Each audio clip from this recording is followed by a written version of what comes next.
Good morning, good afternoon, and good evening, and welcome to our webinar today.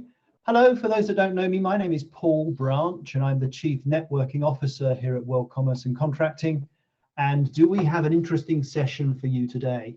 Drive value creation and contract performance excellence through effective vendor and obligation management.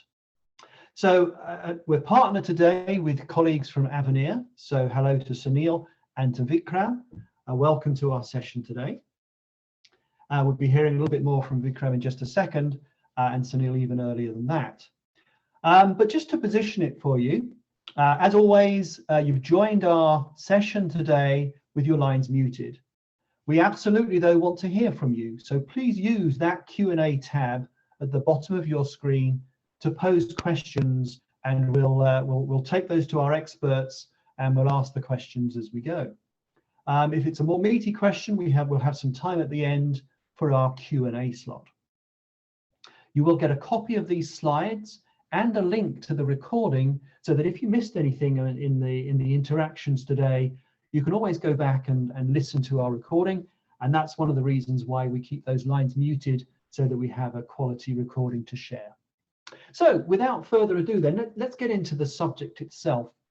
For those that are regular attendees at our partnered webinars, you know a little bit of my background. I've been in commercial and contract management for over 30 years, but I focus my energy on post-award. Once the contract is signed, how you do some of the post-award activities associated with implementation, managing, and delivery of a particularly complex contract in the IT outsourcing world. My experience there was obligations tracking and jeopardy management is a key part of the delivery, successful delivery of these complex contracts. Now, what we've seen based on our research at World CC, we see that across this life cycle that starts at evaluation and ends in closure, across that entire process, there are over 40, what we call friction points. These things are things that delay the process and typically erode value. Now, some of these delays are actually a good thing. You want to spend some time in evaluation doing that requirements capture, making sure you understand the business need, but also based on our research, the activities associated with implementation, management, and closure, those post-award things, friction in those elements, that's typically eroding of value. So if we can apply effective process, governance, and tools to effectively reduce friction in that post-award piece, we're going to protect value for sure, but also, in my experience, drive material improvements in value as a consequence. So we're going to see some of that today. But before we get into that, what we're going to do is we're going to turn it around and ask you, our audience, in this complex piece of vendor management, what's your biggest pain point, your biggest pain area? Is it bringing on new vendors? Is it onboarding our vendors? Is it sharing data between the disparate parties, the documents and information, the transaction minutiae that goes through an effective governance? Is it keeping up with all the inquiries, maybe around invoicing, maybe around payment status, maybe around delivery, these sorts of capabilities? Or is it around managing the vendor contractual obligations, the commitments that the vendor has made that you are tracking as a customer, or vice versa, that are inherent to the effective delivery of this contract? So a couple more seconds to select which of those areas is the most problematical for you at the present time. So Maddie, let's close the poll and let's take a look. Let's take a look at the results. That's very, very interesting and really, really convenient, since today we're focusing a lot on obligations management. So 42% of our audience today are really focused on that, understanding the commitments and ensuring that laser focus on delivery. Next up, we have, a bit of a mixed bag really between the rest: data sharing, onboarding new vendors, and keeping up with inquiries. Now, Sunil, anything that surprises you in that?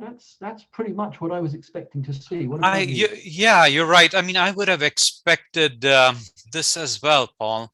But again, we haven't, our audience is likely, they're spread across multiple disciplines.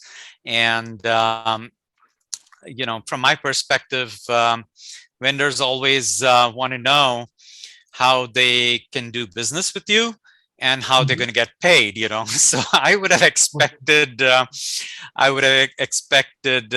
higher percentage of the audience to have voted for onboarding and keeping up with inquiries. But yeah, given that there is a decent audience here focused on contract management, both pre and post award, I'm not surprised that that 42% voted that managing vendor contract obligations is their biggest pain area. It's actually a comfort to me, because certainly based on my experience in my professional career, managing obligations post-award was, and indeed tracking commitments pre-award, but focusing on post-award obligations management was a really hard thing to do, particularly before technology. I know we're going to look at this in a second, but particularly before technology was available to do that first step of obligations extraction. The trials and tribulations of having to go through thousands of pages of contract tables and graphs and things to extract the obligations was a often such an arduous task that folks just basically didn't bother, and then contracts were just managed ad hoc in life, and the contract was thrown in the drawer. So we all know how bad that is. But tell us then a little bit more, Sunil, if you would, about what is vendor management. What's the keys here? What are the key things to keep an eye out for? Yep. Thanks, Paul. Yeah, I mean, depending on who you talk to, they'll likely have their own definition of vendor management. But in general, vendor management, it is a group of processes that businesses use to manage suppliers and manage them throughout the entire purchasing life cycle or the vendor life cycle. So it does start from vendor selection, and then vendor onboarding, due diligence, verification of onboarding information, providing the vendor everything they need to be successful, to transact successfully with the buying organization. I would say vendor management also covers everything else that you see in the procurement cycle, like contracting, managing spend, aimed at reducing vendor risk. And of course, like you mentioned, there one major aspect of vendor management is management of that vendor contract performance or contractual commitments and obligations. And of course, I mean, finally, I also highlighted vendor request and inquiry management. Like I mentioned earlier, vendors, they they can be very needy, and they always want to know how best they can serve you, and at the same time they want to know, where's my payment, who do I submit this document to. So there are all of just management of all of that information and bombardment of requests from vendors. I would club that also into the overall vendor management bucket. Good, excellent. Yeah. So first questions coming in already, guys. Keep the questions coming using that Q&A tab. Bob has asked, so all the processes you've got listed here are source to pay. So is vendor management the same as source to pay? That's a good question. Seems like a trick question, but no. Vendor management, I would say vendor management, in my words, would be hand-holding the vendor throughout the source to pay process, making life easier for the vendor so that, you know, your risk is reduced, the outcomes that you expect out of vendors, those are maximized. So vendor management happens throughout the source to pay process, but it's really hand-holding them or helping make, you know, managing that engagement with vendors throughout the source to pay process is what I would say is vendor management. Yeah, I absolutely totally agree, and I would add that the emphasis that you apply to vendor management depends on the relationship that you have with that vendor. Strategically important vendors, obviously, you're doing a lot more of this. High risk contracts, you're doing a lot more of this. You know, Yep. if it's more transactional, then our research shows at least that smart customers are now putting automation into that process to fully automate the delivery of the of some of those transaction-based contracts, Yep. where there's little risk in uncertainty in delivery. Cool. Okay, Right. very good. Yep. So let's dig in a little bit deeper. You know, when we talk about vendor management, it obviously comes with its own set of challenges. I mean, managing that entire engagement throughout the source to pay process with vendors, they're obviously, it's you know, it's never straightforward. It's never easy. And what we hear, you know, from the industry, from our customers, our prospects that we talk to, are the following. They report back that, you know, well, the first soundbite I have here is just, you know, vendor relationship managers and buying organizations responding to vendor inquiries, responding to, you know, invoice status updates and so on. We hear that our customers and prospects mention that they spend too much money and resources on managing that relationship with vendors, on just responding to vendor requests, you know, on exchanging documents and information with vendors. They complain, or they complain that they're not able to operate strategically. Vendor relationship managers, all they're doing is fielding requests, collecting information, and passing it on to other departments, versus actually nurturing that relationship with vendors in order to, again, you know, maximize what the output that they can obtain from those vendors. And then, of course, you know, without sophisticated vendor management solutions, you know, organizations, small and large, they're dealing with, you know, hundreds and thousands of vendors. They constantly get bombarded with email. Sensitive onboarding information is exchanged via email, and, you know, it's hard to manage that entire information exchange, and then it's hard to then, you know, take that information and pass it along through a streamlined due diligence process.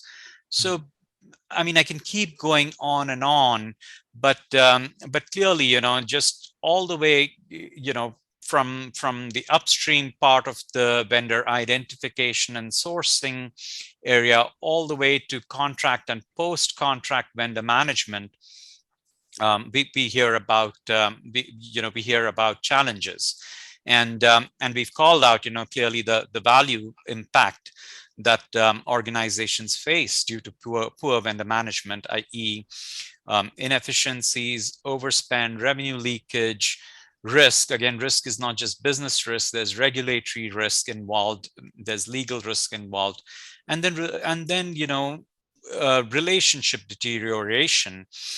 It is important, you know, most of our customers and prospects, they acknowledge, you know, they want that relation to be strong, that relationship with vendors to be strong. They want vendors to be successful, but because of poor management of vendors, or because they're not able to help vendors, they're not able to help vendors throughout that engagement process, there is an impact to the relationship as well. This is really interesting. Yeah. It reflects back into some of the research that we're doing here at World CC. where we're looking at three aspects: the contract that we've talked about, the governance of the contract that you've just alluded to, and most definitely on the screen here, the relationship that exists between the parties. And what we're finding is that the emphasis, the degree of engagement between each of those three different pillars really changes depending on the commercial framework that you have in place. Traditionally, if you look at organizations, and I wouldn't mind betting a few folks on this call today, if they look internally, they'll see that the contract, its governance, and this relationship are all managed by different folks within the organization. It doesn't come together in a coherent way such that the C, the G, and the R are all managed as a coherent whole. It's a problem when you've got transactional based stuff that's in the supply camp, but it becomes a real issue when you're looking towards a more outcome based or agile delivery within your vendor, where you have shared risk, huge degrees of uncertainty in both delivery and deliverable. You don't, the relationship then, COVID demonstrated how important that relationship is, much more perhaps than the written word in the contract, but also how important that governance framework is. Really interesting how those three things fit together. Great stuff. But let's focus, I think, Sunil, let's hone in now on that post-award piece where we've got all this value and potential value leakage to be worried about. Yep, we absolutely, Maddie, if you could go one slide back again just for a second. Yep, I'm glad you asked me to, double click or hone in into the post award piece as well. And yep, we have those sound bites here. What we've heard from our large customer and prospect base. Clearly, they want to be able to manage. They want to be able to manage vendors better so that vendors can stay on top of their obligations, can fulfill them on time.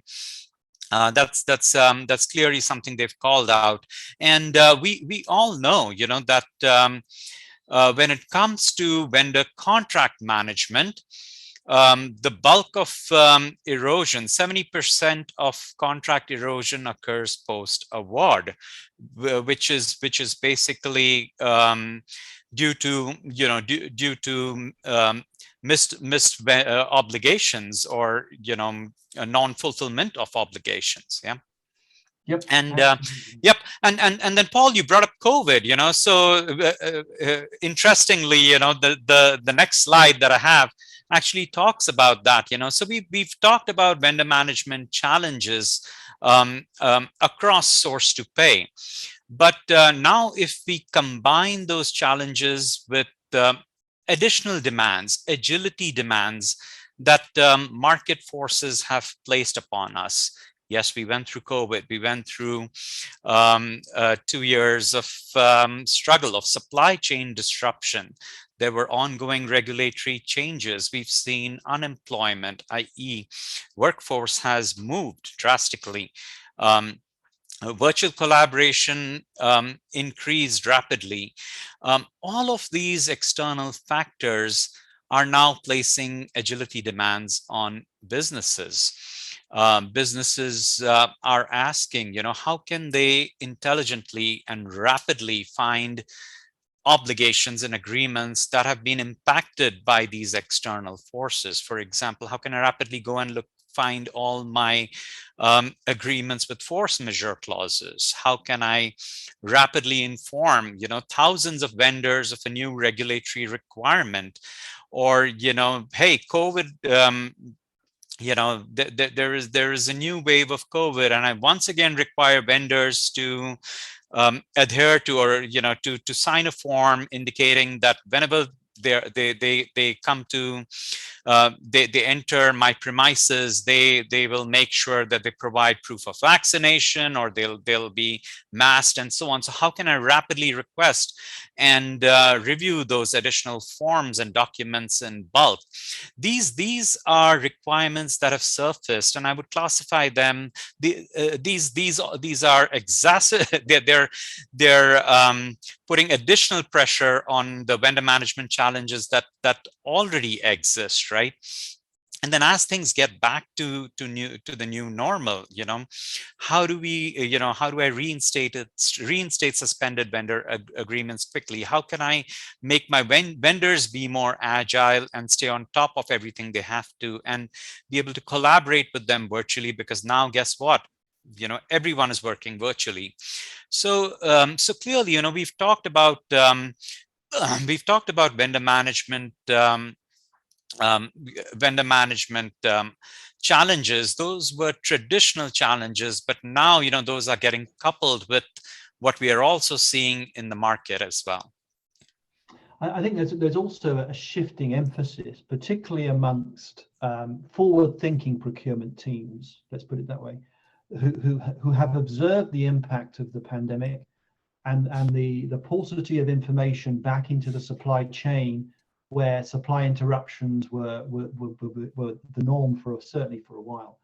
That really drove the need for, as you say, a different framework, a different contracting engagement that requires a much higher degree of agility from the players. And that requires a different commercial model for sure. Yep. So therefore, tools and governance that really focuses on, say, the transaction component of a P times Q, price times quality times quantity sort of agreement, with tough delivery criteria and service levels and all the rest of it, may not be the commercial framework that's going to work best in an agile, Scrum-based engagement. Where you've got sprints and programs that are dealing with that uncertainty and managing their way through the process. Really, really interesting point. Good. Yep. Thank you, Paul. Let's move on, and now let's talk about what. So how can we solve these vendor management challenges across source to pay, right? And this is where Avenir steps in, and built on the ServiceNow platform, Avenir offers an end-to-end 360-degree self-serve connected experience for vendor management through portals. This is a portal platform solution that Avenir has built. And continues to evolve on the ServiceNow platform itself. And what does this end-to-end connected experience do? It allows buyer organizations to collaborate effectively with vendors. What this portal platform does is it injects efficiency into the onboarding process, where onboarding checklists and questionnaires can be assembled and published to vendors through portals versus external means, right? The solution that Avenir provides facilitates collaboration not only for vendors, of course. We're focused on source to pay, so obviously portal, we expect our portal platform to be used by vendors, but then partners and customers can also collaborate through this framework as well. And so that collaboration can take a variety of forms, like we've talked about: information exchange, document and message exchange, making it easy for vendors to submit ship notices, to acknowledge POs, and submit invoices through portals itself versus external means, right? Versus offline email and even fax, right? We've talked about the ability to manage vendor tasks and vendor obligations. And there are, again, a variety of ways to do that. One is, through solutions which only the buying organization uses. But guess what? It makes it far more effective if there is a portal there for the supplier or the vendor as well, where obligations and fulfillment tasks can be exposed, and the system can then chase vendors to fulfill those obligations and track that fulfillment as well, make it easier for vendors to engage on the obligation fulfillment front. And then finally, Avenir, what we want to continue to drive this engagement with vendors using AI, leveraging performance analytics, and helping,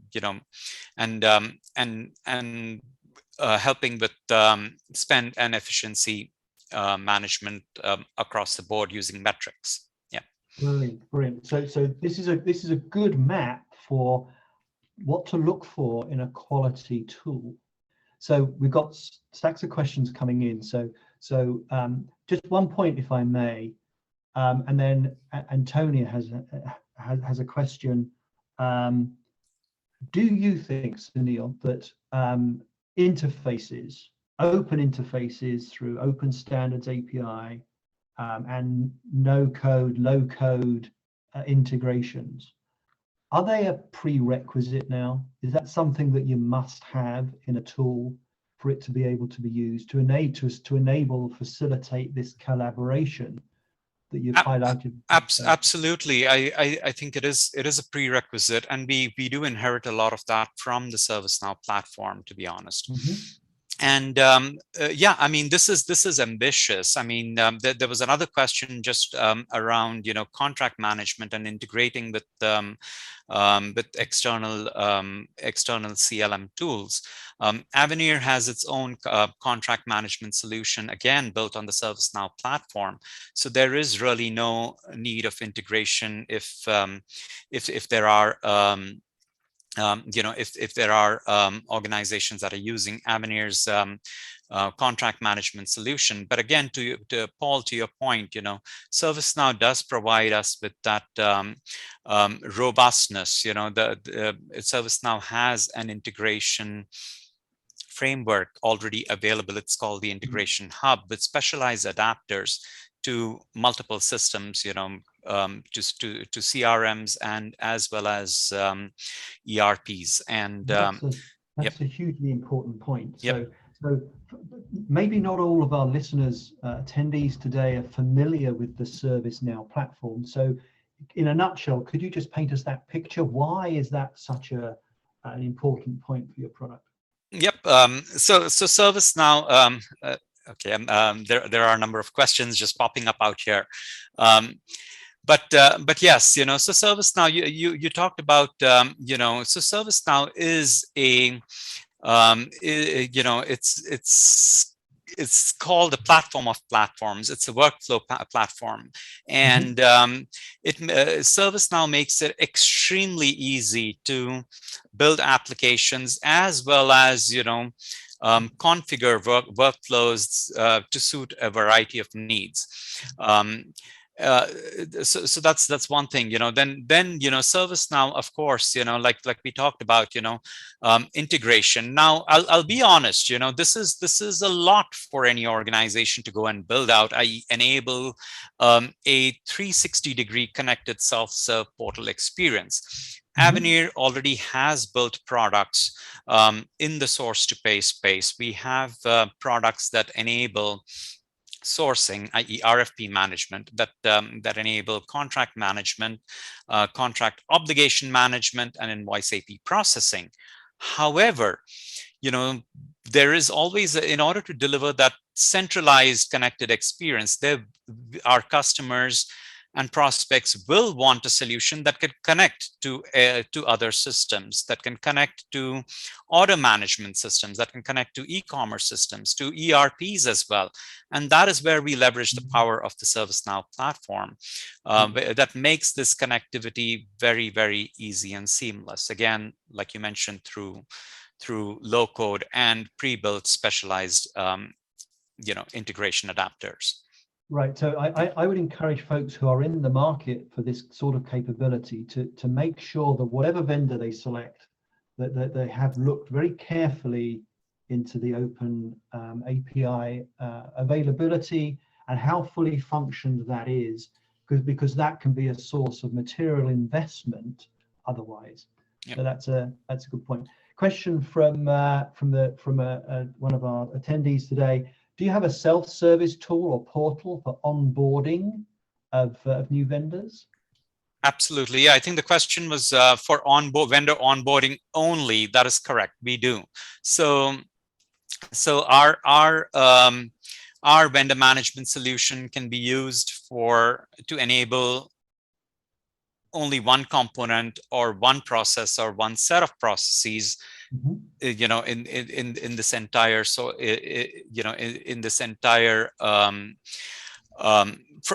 one set of processes from this entire solution. So the answer is absolutely yes. The nucleus of that question, I think, is important, because I'm seeing two camps sort of evolving from deployment solutions. There's one camp who are buying solutions like yours for a component of the process, maybe just vendor onboarding, and then not obligations tracking, because maybe they have another tool that's in production that works just fine for that. So it's a smorgasbord, if you like, of various different system components. The other end of the spectrum, though, there are folks who are looking for a turnkey solution, and you have the best of both worlds, if you like, here, because you can offer the end-to-end solution and the piece parts. So again, something to look for when you're searching for a vendor. Yep, absolutely, Paul. Yep, thank you for that call out. Good explanation. Thank you. Yeah.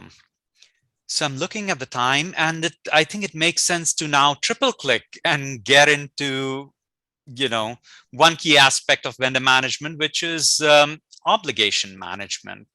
And once again, let's ask the audience. Let's poll the audience and ask them where do they experience the greatest obligation pain or which area do you see the greatest amount of pain in terms of obligation management, identifying and extracting obligations, or once you have identified those obligations, then allocating ownership across those obligations, tracking the fulfillment of those obligations, or responding to jeopardy, i.e. proactively identifying risk and mitigating that risk, and resolving issues that result from potential non-compliance of obligations. What do you think, Paul? How do you think?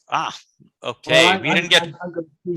I think tracking obligations is going to come out there as being the top. All right. Yeah. Yep. Yeah. We did chat about this before, and believe it or not, that is two trains of thought. One, I have experienced personally struggles doing the extraction of obligations. That's the very first thing. Without the application of natural language, machine learning technologies, artificial intelligence in general, it's really hard to extract obligations from thousands and thousands and thousands of pages. Yep. For the that you raised earlier, it's just error prone, cumbersome, tedious, and folks give up basically. So, but I think maybe folks have moved on from that and see that once you've extracted them, tracking them is now the challenge. Really, really interesting, I think. Yep, absolutely. Yeah. There's lots of technology, as we're about to see. There's lots and lots of really good technology that we can apply into each of these steps actually. But that third one there, the tracking piece, tracking and responding to jeopardy, do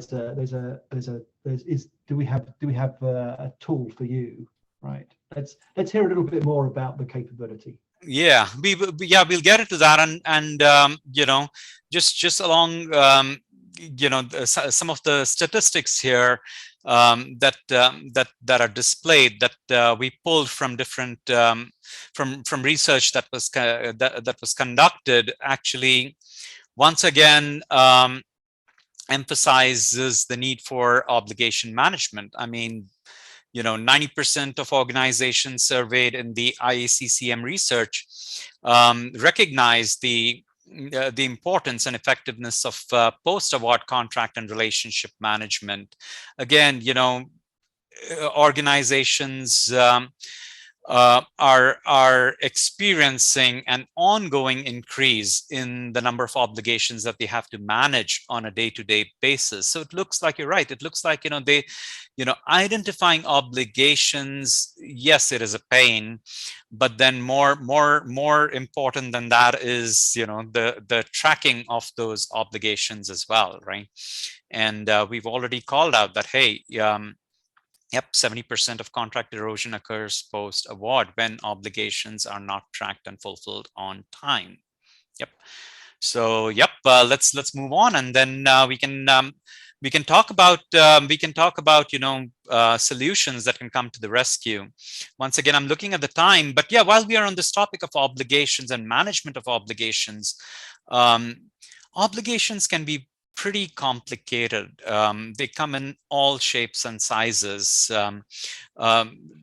You know, the obligations, simply classifying them into various categories, you know, whether they are SLAs or quality standards or delivery milestones, that can be challenging by itself. Obligations can exist across obligations could be your own obligations or obligations that your customers or vendors have to fulfill. These could be one-time or recurring. They could be spread across documents, contracts, as well as, you know, laws that are referenced on contracts. But then that's another 100-page document, which is you know, the law that is referenced. And obligations typically would contain embedded metadata as well, incentives and penalties, SLAs, and so on.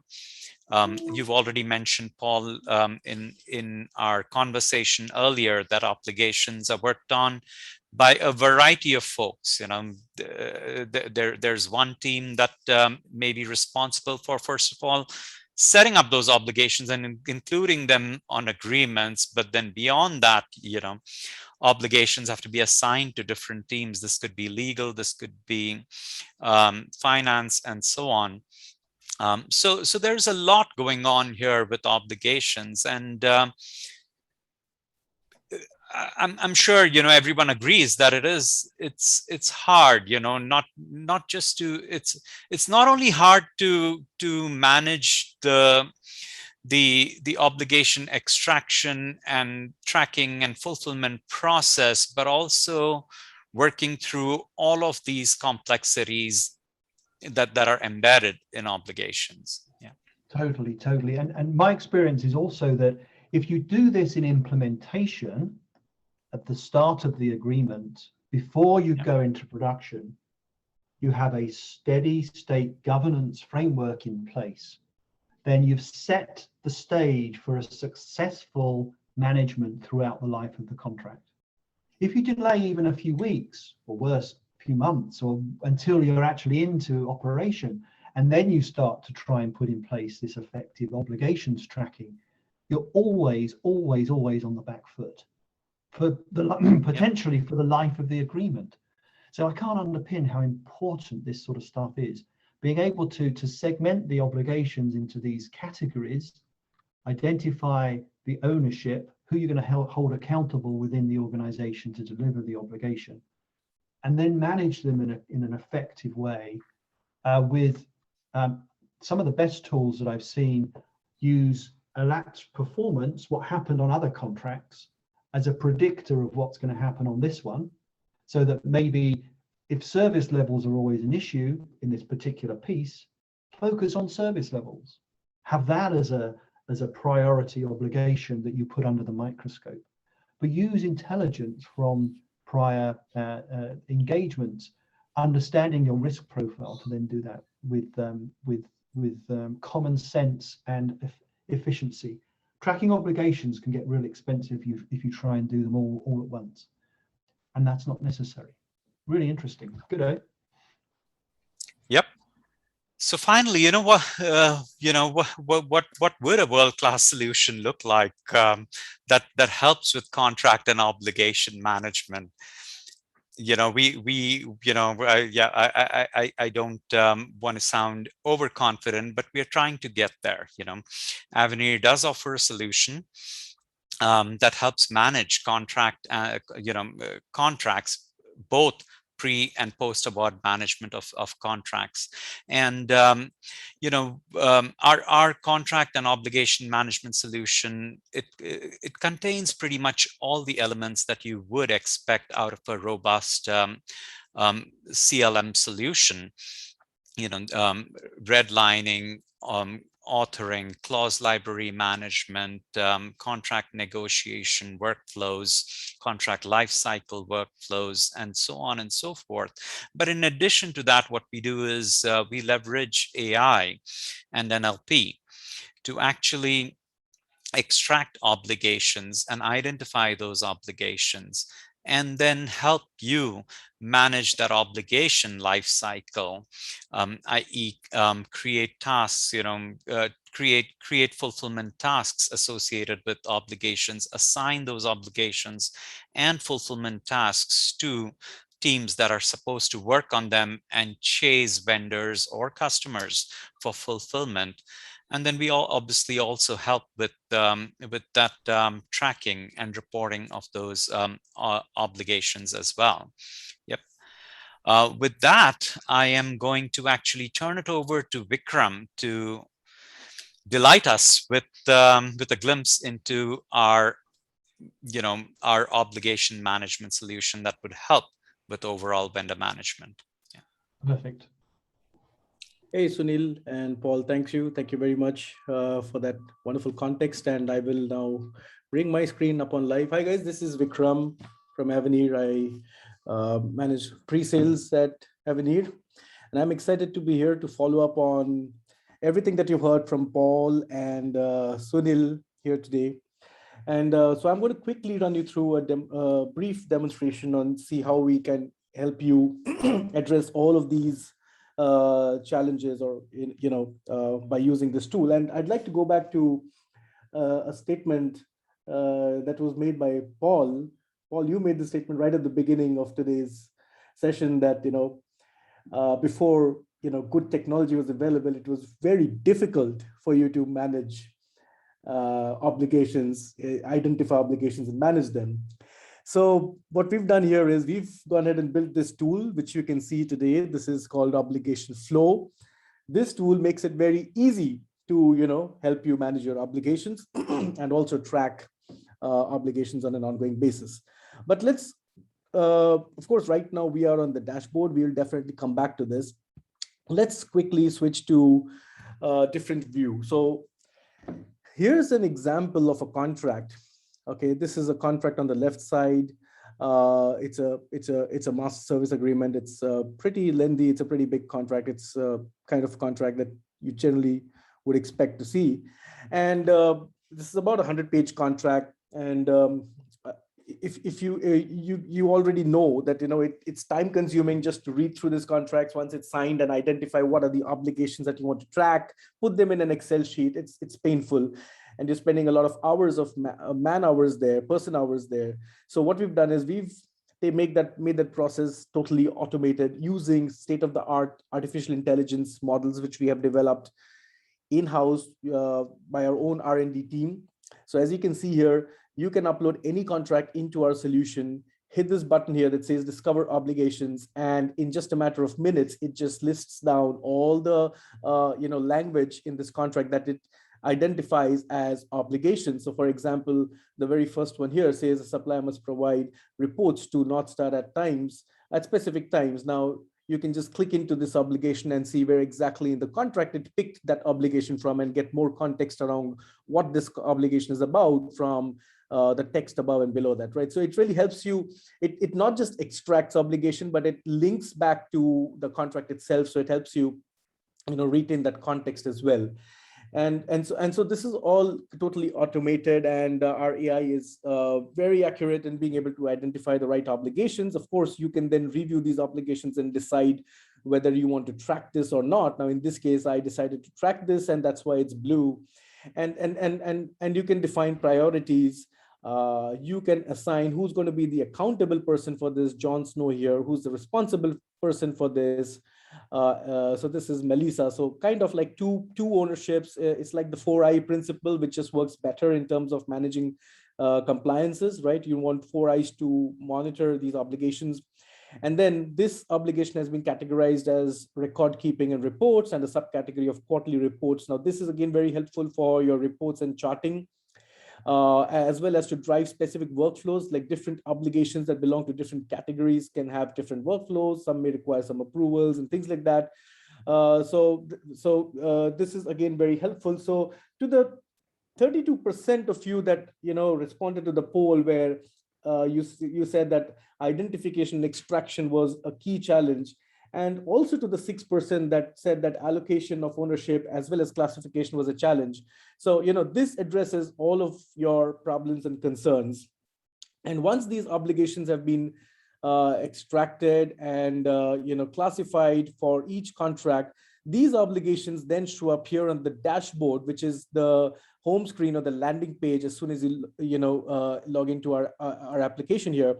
And you are presented with my obligations, where you can see all the obligations, what category, subcategory they belong to, when is the next review due on, who is the responsible person, what's the reporting frequencies, like it's quarterly or one time.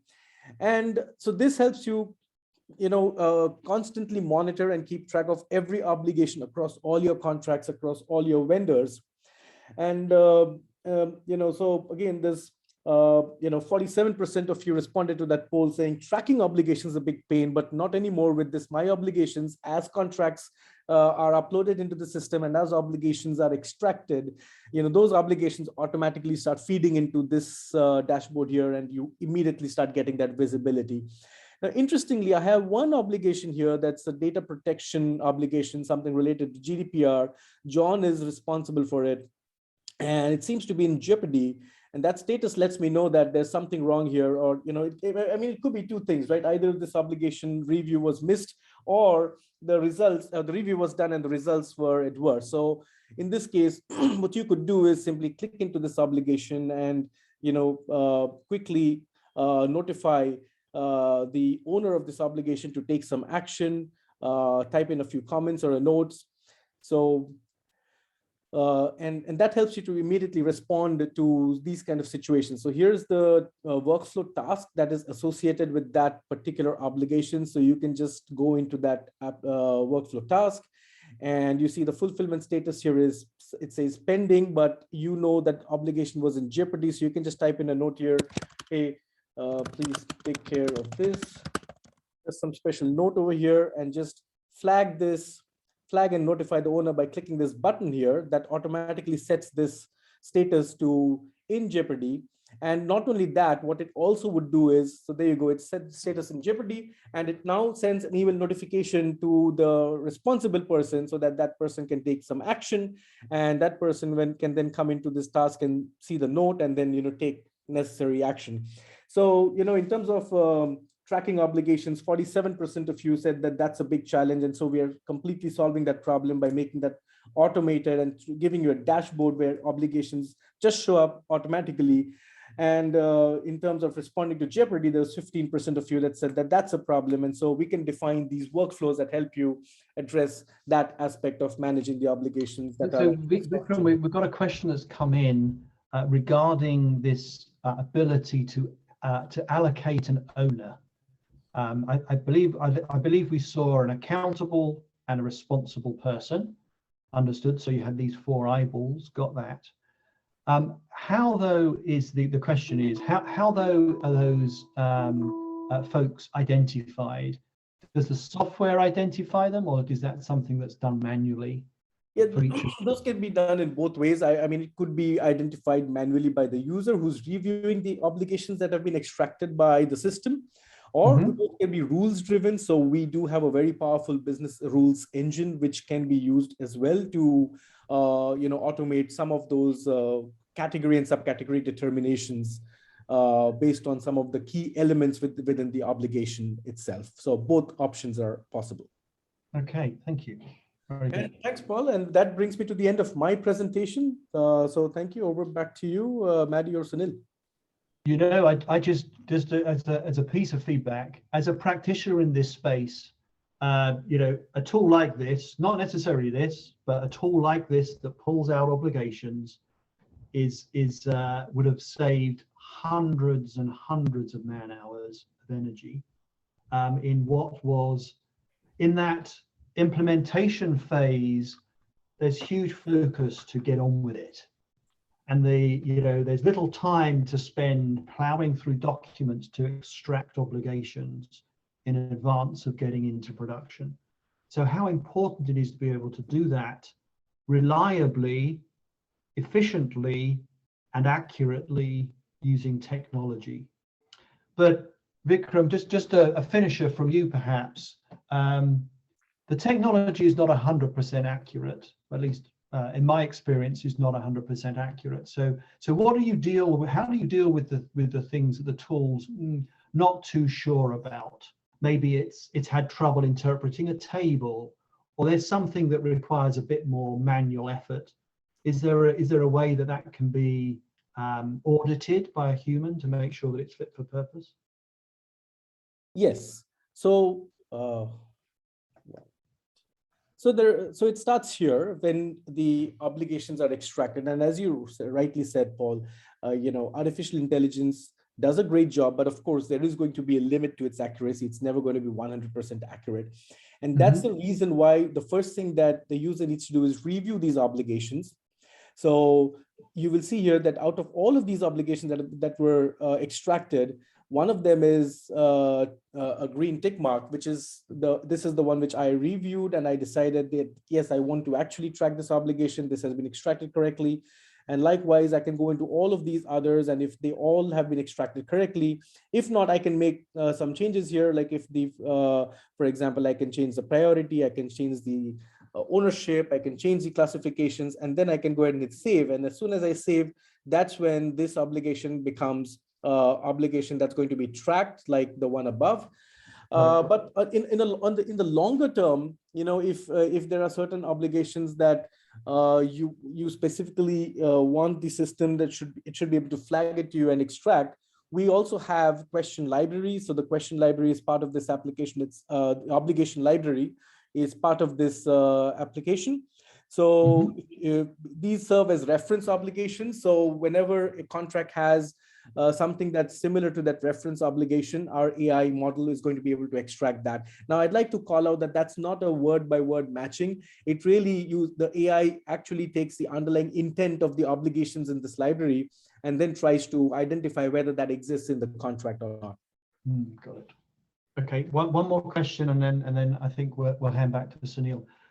Is this platform? This is from Alexander. So, is this platform only tracking obligations, or is it tracking deliverables within the obligation? So, for example, there's an obligation on the screen right now, highlighted in red, about delivering a report, but does it track the delivery of each of the individual reports that form that entire obligation? Yeah, so I mean, it can be set up to drill down to that level as well. So one obligation can then be broken up into multiple child obligations, all rolling up to one parent obligation. So it can be configured to drill down to the level that you really want to track. So it's all about to what level you really want to go in your organization. So, but yeah, absolutely, we could do that. And that's really, a function of our professional services, where we try to understand what exactly your goals are, and we best design and configure the solution to meet those goals. Cool, very good. So some great feedback coming in both chat and in the Q&A. basically resonating how important this is and what a great discussion we're having. So Sunil, why don't you take it home? We've got a few more minutes left. Why don't you round us out? Hey, yep. I wanted to thank everyone, Paul. This has been a interesting and engaging discussion. Thank you, Vikram, for that awesome demo. You hit upon all the right areas that that I'm hoping everyone's looking for. And yeah, I'll encourage our audience to get started with their vendor management transformation journey. And there are a variety of things you can do as a next step. One, Avenir has a no cost contract and obligation maturity assessment framework. I'll encourage you to get in touch with us and leverage this assessment. We'll help you assess where you are and also what your goals are and how you can reach there. Two, I'll encourage you to visit our website and download our vendor management portal solution data sheet. Please feel free to explore further as well. There are additional data sheets on contract management and obligation management as well.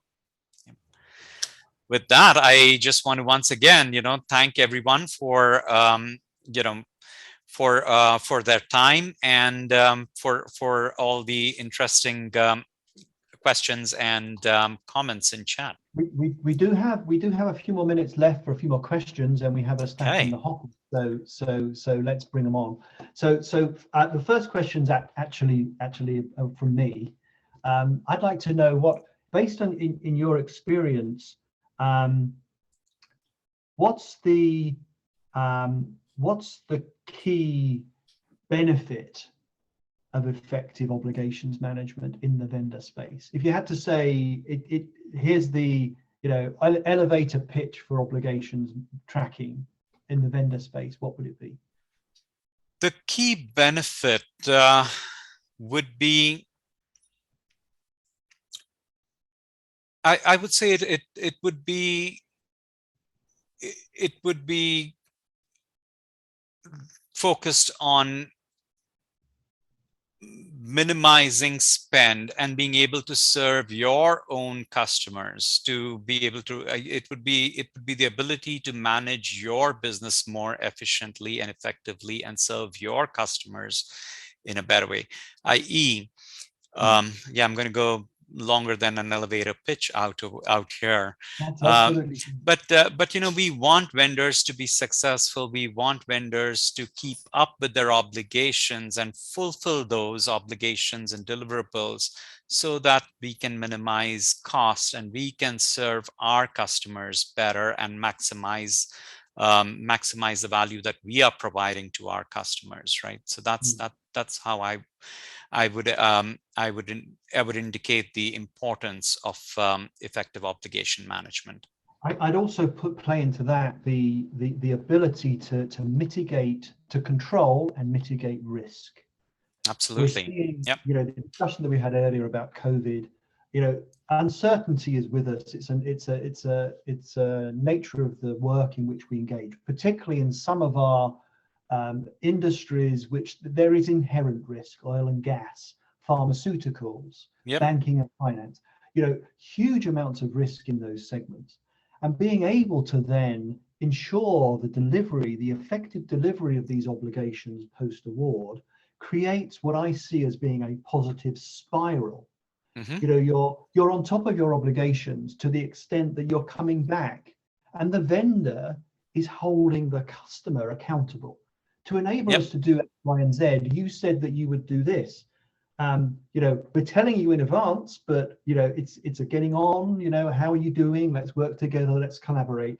That positive spiral of relationship improvement is all part of that contract governance relationship thing. That drives that positive spiral of improvement.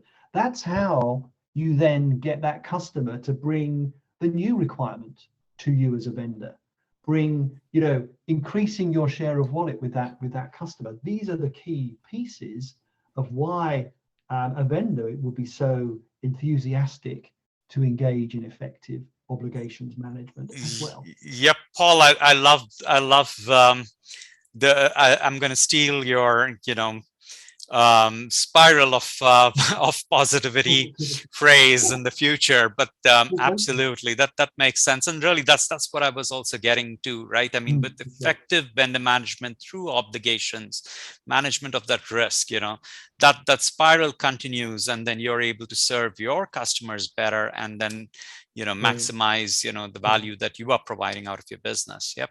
These sessions are always great fun. I really Yep. enjoy working with folks who get the technology and who know how to apply the technology into a real business situation. Yep. Fantastic stuff.